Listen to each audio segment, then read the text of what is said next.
Hey there, it's Alicia. Um, so some of you might know, some of you might not know. Kelsey and I got accepted to go to the Hugh O'Brien Youth Leadership Seminar as a part of the leadership team. I attended HOBY my sophomore year of high school. Kelsey has not been there, but this is going to be a first-time thing for her. In order to go, we have to raise some money.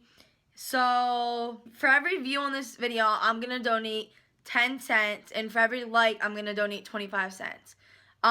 So basically, I'm just going to tell you a little story about what HOBY means to me and my HOBY experience. When I attended HOBY, I was a shy, scared, timid sophomore.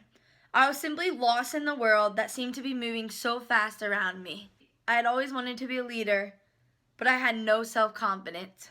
Self-confidence was my weakness, and it affected everything in my life, from relationships to friendships, to my sexuality, to being the leader I wanted to be. Being self-conscious ended everything before it even got started. Well, that's how it worked until HOBY. HOBY was 4 days of the biggest transformation that I had ever went through. I remember the first day of HOBY like it was yesterday. I was wearing khakis and a pink plaid button down. And I don't know why, because I hate pink. I guess you could say I was trying to be someone I wasn't. I was also wearing glasses. I thought they made me look smarter. Yes, you could say I looked like a total phone. I had no idea what HOBY was going to be like, but I did expect some things. I had this idea that there were going to be tons of extremely intelligent people, and they were all going to wonder why I was there. I thought that I wasn't good enough to be attending a leadership conference. When I first got there, I remember doing icebreakers, and I thought they were stupid because I felt like I had nothing to share with anyone. I was completely wrong.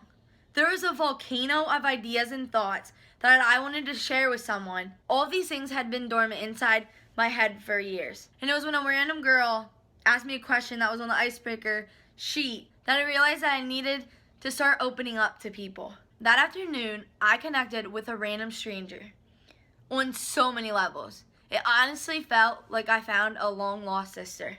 I realized that day that it was important for me to open up because there are people all over the world that share the same ideas as me or were going through the same problems as me. And I was never going to know that unless I started opening up.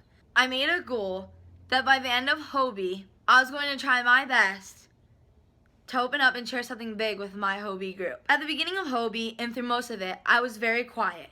I paid close attention and observed everything. But I didn't ever really put in my 2 cents. All this changed by the end of HOBY. At HOBY one night, I got really sick. I started thinking about things way too much and started literally freaking out.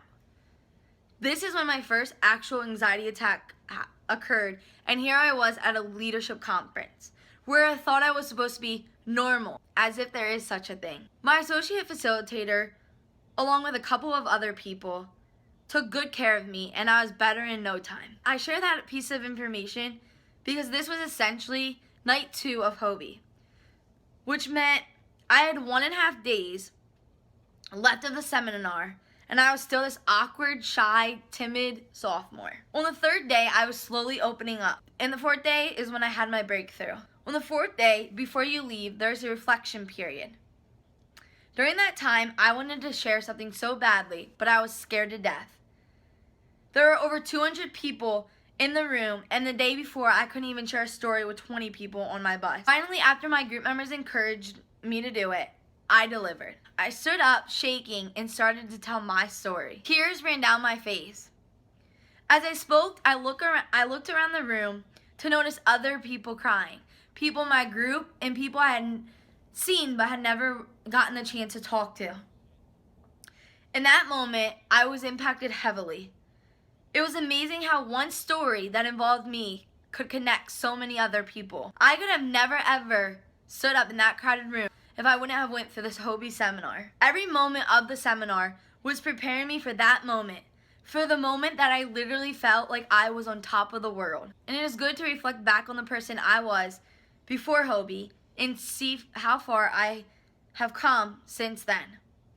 It is funny though, because my fiance thinks I'm popular, And I had to laugh in the back of my mind because if only she knew me pre-HOBY and how much of a loner I was. So HOBY was life-changing for me because it transformed me into the person I had always wanted to be.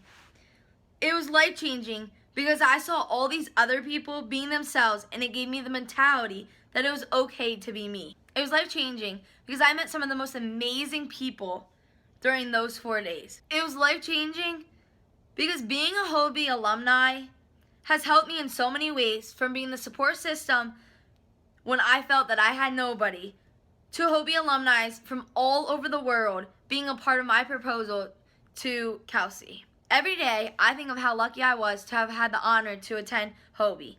And here I am 5 years later and going back to be a facilitator. No, I have not had a big part in HOBY since my seminar year, but there is certainly a reason for that. I was accepted back as team alumni the year after I attended HOBY. Unfortunately, I had to withdraw because I had districts for track.